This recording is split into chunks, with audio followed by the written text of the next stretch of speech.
Good morning guys. Ito yung gamot ko sa mata ko. Parang maintenance na ito eh. Tsaka ito. Yung steroid na pampatak. Dahil yung mata ko kasi barado yung mga ugat ko. Madalas kasi ito napapasok pag nagluluto ako. Imagine, ang tagal ko na rin kasi nagluto. Ilan taon pa ako nag-start. 20 pa lang ang edad ko noon. Magpahanggang ngayon. Tsaka madalas na talsikan ng mantika. Pero, ewan ko, basta ang hula ko, yun ang dahilan eh. Pero sabi ng doktor, baka hindi naman daw. Kasi numinipis kasi yung ugat ng tuluan ng luha ko. Tsaka yung mga ugat barado. Ito yun. Magagaling yung doktor ko guys sa mata. Sa St. Luke. Oh. Kaya, nagpapasalamat talaga ako sa kanila.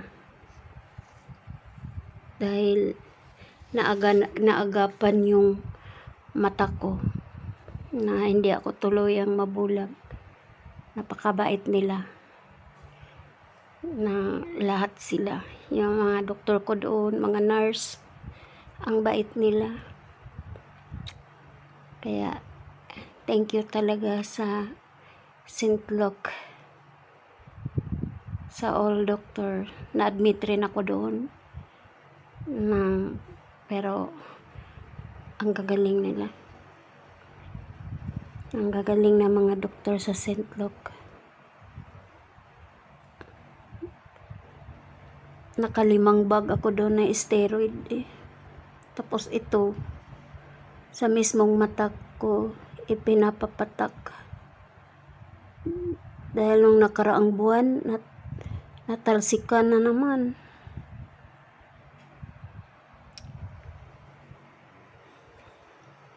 Mahirap magkasakit. Lalo pa sa mata.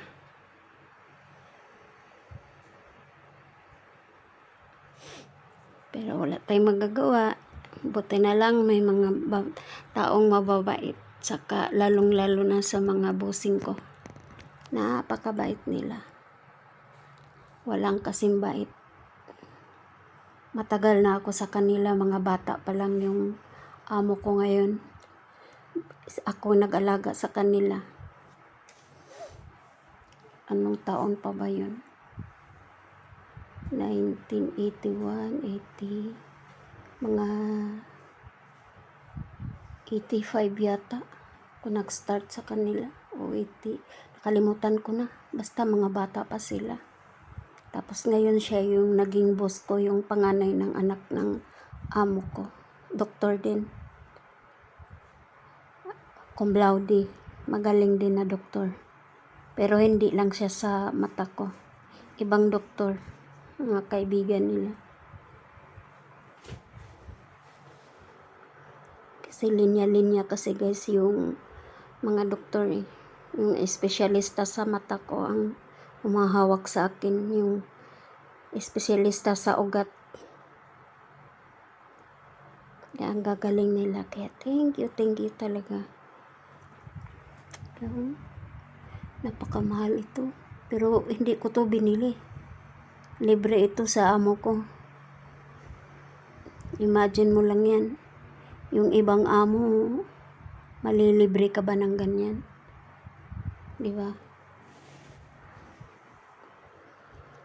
Yun lang guys, share ko sa inyo.